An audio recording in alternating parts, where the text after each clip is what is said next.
Hello and welcome back to a chapter a day. Happy Tuesday.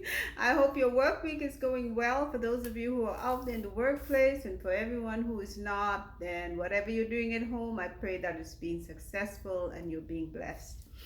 So, today we are going to be reading Judges chapter 20. And yesterday's chapter was really mind boggling, to say the least, with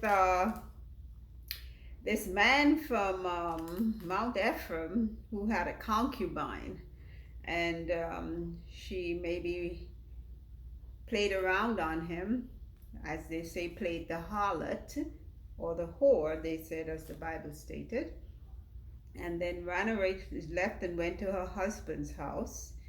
I'm sorry, to her father's house that was in Bethlehem, Judah. And the Levite followed her, and I guess to bring her back. And the girl's father kind of convinced him to stay longer than he should have, maybe. And they were eating and drinking and being merry. And in my mind, I wondered, was he drinking alcohol? Because Levites were not supposed to touch any strong drink or wine. But when he finally decided he would leave, they left at night and had to end up staying over in a town called Gibeah, because they did not want to stay in a town that was not of their tribal affiliation, which was Israel. So they did not stay in Jebus with the Jebusites. They went to Gibeah. But it so happened there were some Benjamites in Gibeah who were Sodomites, and they were demanding the men. Well, before we get there, they were sitting around in the streets because no one would give them lodging. And this old man came out from his field and took them in. And while they were in his house, those Sodomites from the village came knocking on the man's door and demanding the man or the men. I'm not quite sure if it was just one, because he had a servant with him, and they wanted them to come out. We know what happened with Sodom and Gomorrah. It was the same. It was just a repetition. And this time, these were supposed to be God's people. Okay. So, the man offered up his daughter and the concubine of the Levite. They refused both. And while they kept pounding on the door, the man or the Levite eventually pushed out his concubine to them, and they used and abused her throughout the night, then let her go. And she came up to the house of the man who had taken them in and fell down in front there, most likely dead already. When the Levite came out to go his way the next morning, he apparently maybe was not expecting to see her there. So he told her to get up and let's go.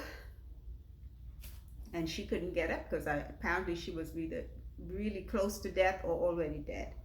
So he took her, put her up on his ass, took her home to his house, cut her into 12 pieces, and sent a piece to each of the 12 tribes of Israel. Okay, so I know you all may have a lot of thoughts in your mind, or had. So here we go again. Let's continue reading chapter 20, see what happens now. Then all the children of Israel went out, and the congregation was gathered together as one man from Dan even to Beersheba, with the land of Gilead unto the land in Mizpeh. And the chief of all the people, even of all the tribes of Israel, presented themselves in the assembly of the people of God, 400,000 footmen that drew sword. Now the children of Benjamin heard that the children of Israel were gone up to Mizpeh. Then said the children of Israel, tell us, how was this wickedness?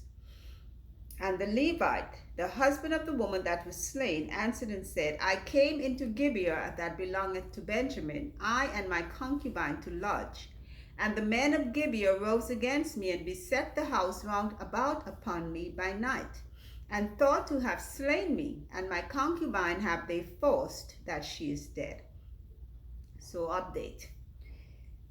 The children of Israel, after receiving pieces of this concubine's body, decided to gather themselves together to go up to the land where this Levite is living to find out what's going on.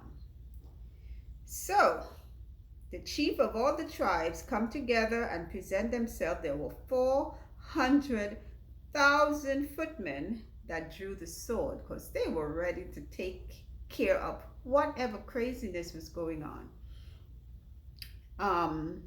The children of Benjamin heard what was going on, that the children of Israel were coming together against them to fight, and they of course had to come out and tell them what was going on. So the Levite who had done the act, he told them the story about his concubine and him, and staying at night when the men of Benjamin were demanding him or the servant, whichever.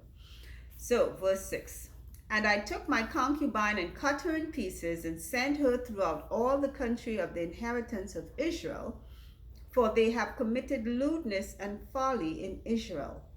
Behold, you are all children of Israel. Give here your advice and counsel. And all the people arose as one man, saying, we will not any of us go to his tent, neither will we any of us turn into his house. But now this shall be the thing which we will do to Gibeah.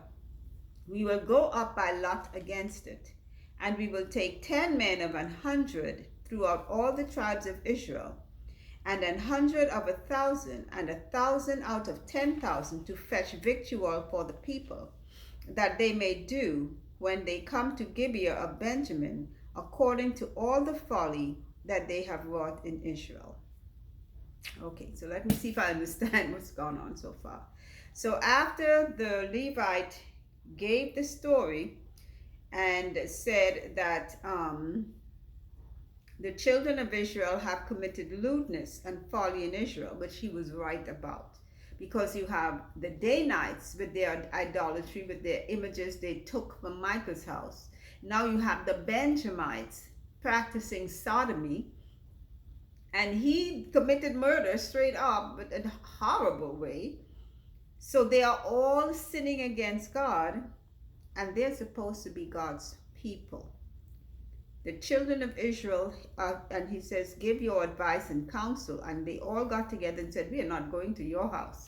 None of us will go to your house, but we will come against the people of Gibeah, which is where the sodomy was taking place. So let's see what happens now. So they are kind of setting up how many men will go to fight maybe against the people of Gibeah. Verse 11. So all the men of Israel were gathered against the city, knit together as one man. And the tribes of Israel sent men through all the tribe of Benjamin, saying, what wickedness is this that is done among you? Now therefore deliver us the men, the children of Belial, which are in Gibeah, that we may put them to death, and put away evil from Israel. But the children of Benjamin would not hearken to the voice of their brethren, the children of Israel. But the children of Benjamin gathered themselves together out of the cities unto Gibeah, to go out to battle against the children of Israel. And the children of Benjamin were numbered at that time out of the cities 26,000 men that drew sword, beside the inhabitants of Gibeah, which were numbered 700 chosen men. Okay, so here's what's happening. The Israelites that are gathered together are telling the people of Gibeah, to send out the Benjamites who were involved in this horrible perpetration of, abusing the concubine, and also in the sodomy of wanting to know the men that came, which was the Levite and his servant. The children of Benjamin refused to do so. So the people of Israel are planning to go against them. I guess the whole tribe of Benjamin is willing to fight. Verse 16.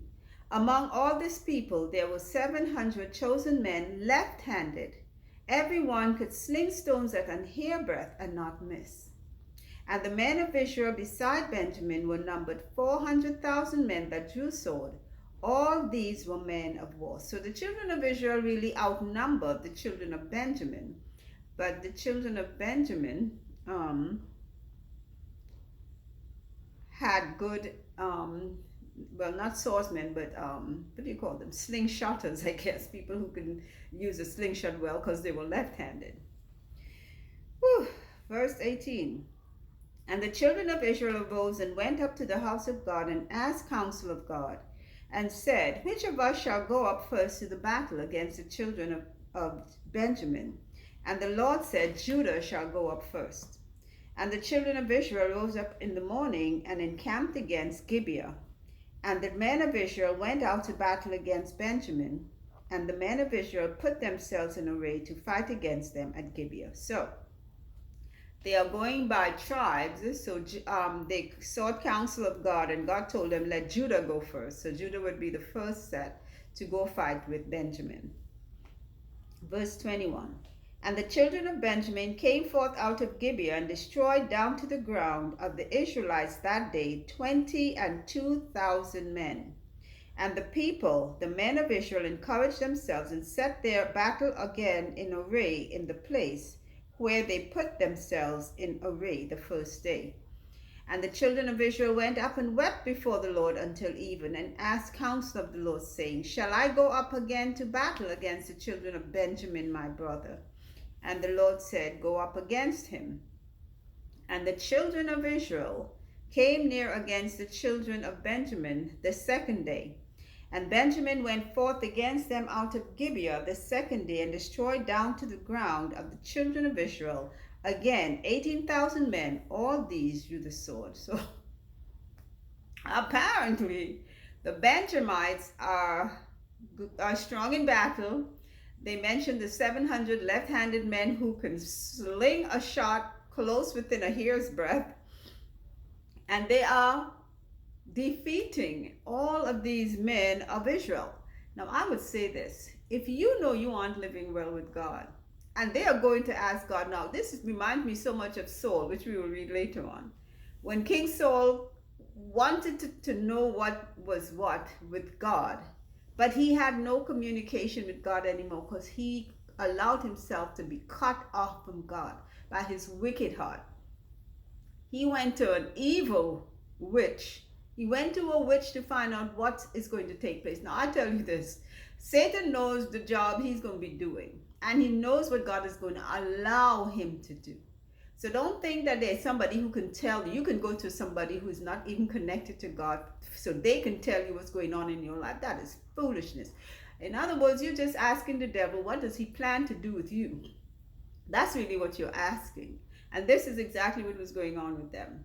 They really were not communicating with God. They were all living in idolatry. The Benjamites were sodomites. The Danites were idolaters. And these Israelites were just living in their own way. Even though they came up against their brethren, I don't believe their lives were any much better than their brethren.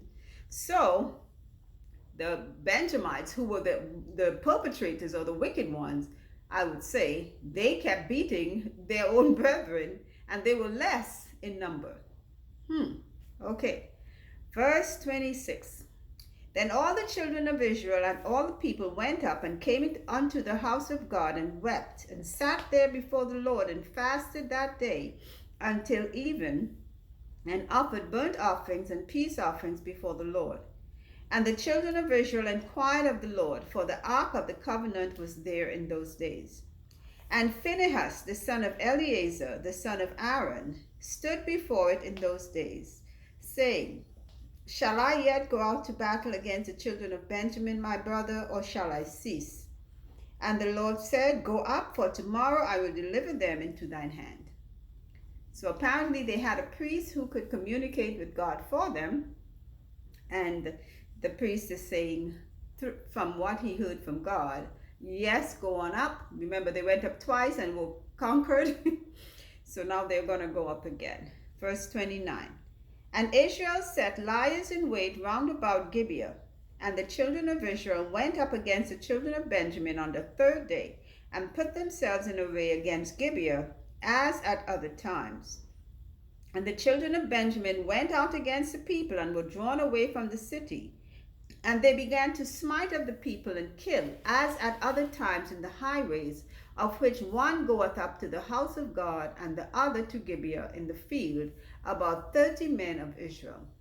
And the children of Benjamin said, They are smitten down before us as at the first. But the children of Israel said, Let us flee, and draw them from the city unto the highways.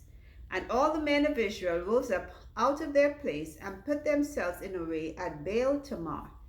And the liers in wait of Israel came forth out of their places, even out of the meadows of Gibeah.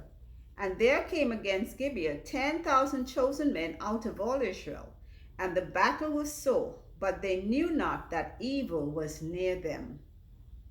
And the Lord smote Benjamin before Israel, and the children of Israel destroyed of the Benjamites that day 25,000 and 100 men. All these drew the sword. So,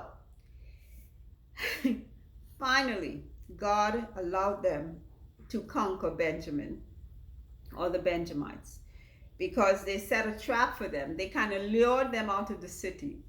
Some of them lost their lives on the third try because the Benjamites came at them, but they had a strategy to put men around the city. So they lured them out of the city.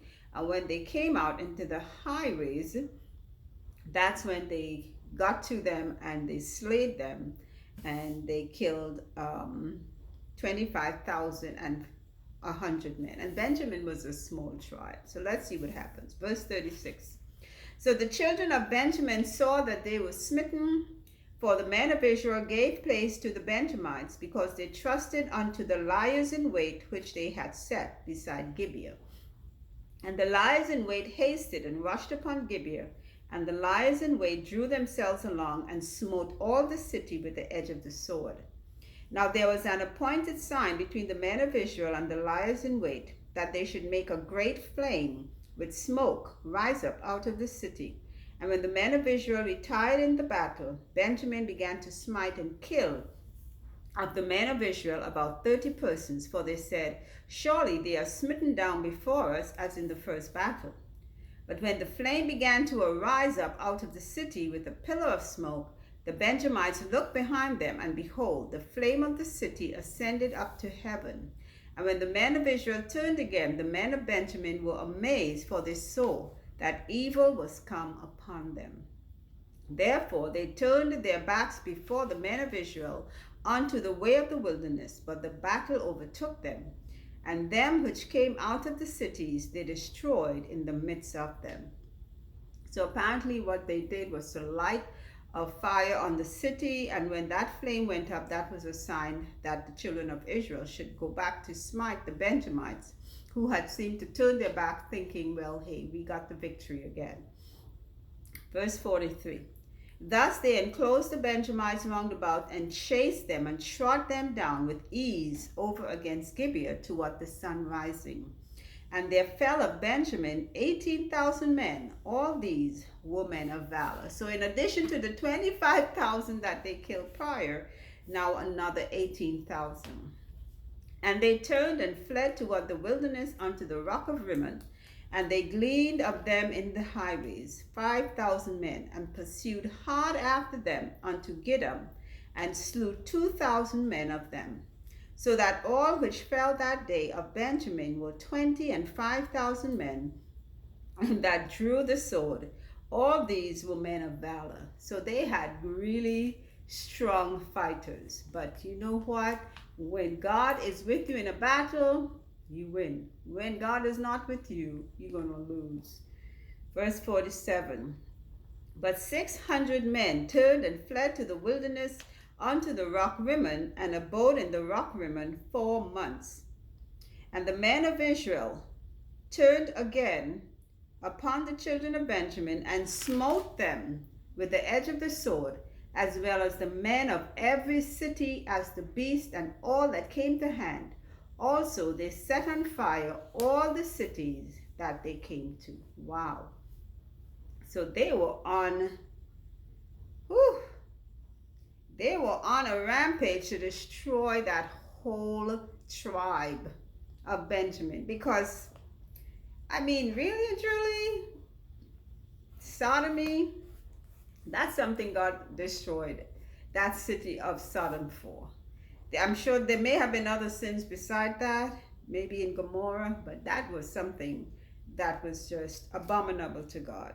And here you have people who are saying they belong to God's tribe, to God's people, which is the tribe of the children of Israel, engaging in such behaviors. It was atrocious. I mean, the children of Israel were trying to eliminate the evil so that God can stop his hand from punishing them, because this is what happened. When one tribe did something wrong, all the Israelites felt it. It's just like in your family. One person is messing up, guess what? You're just creating issues for other people. Unless God's hand is stayed and that person receives retribution, or you something is done to alleviate the evil that that person has done or is doing. It is a very spiritual thing. When we say we trust in God, we had better come clean. It's either we are for God or not. So that is the end of chapter 20. We have one last chapter before we are finished with the book of Judges. Wow! I'm not rejoicing that we're finishing, but I'm just glad that we're moving on. So, oh wow, it's quite a journey. I know the year will end before the book of the Bible is completely read out, but we'll just continue going a chapter a day. I know I missed 10 days when I took my little vacation, but it's all good. I will get there. And as you listen, you can read along, you can go back, you can go forward. But again, I just want to reiterate, God is a God of justice. So even though we think to ourselves some of our sins are hidden, there is no such thing as a hidden sin, because God knows it, it's known. And you know what? Satan also knows it, and he's going to expose you sooner or later. So if you know you're committing sin, even though you think it's secret, there are people who know. And God especially, because he's going to be the final judge, and Satan, who's enticing you to do that sin, he's going to expose you, because he doesn't like us. You might think he likes you because you think you're getting away with your sin. He doesn't like us. Okay. So remember, keep listening, keep commenting, and I would like to know how you feel about these last 2 chapters, or if you have any thoughts about it, please feel free to comment. But until then, remember, faith comes by the hearing of God's word. So until then, take care. Bye.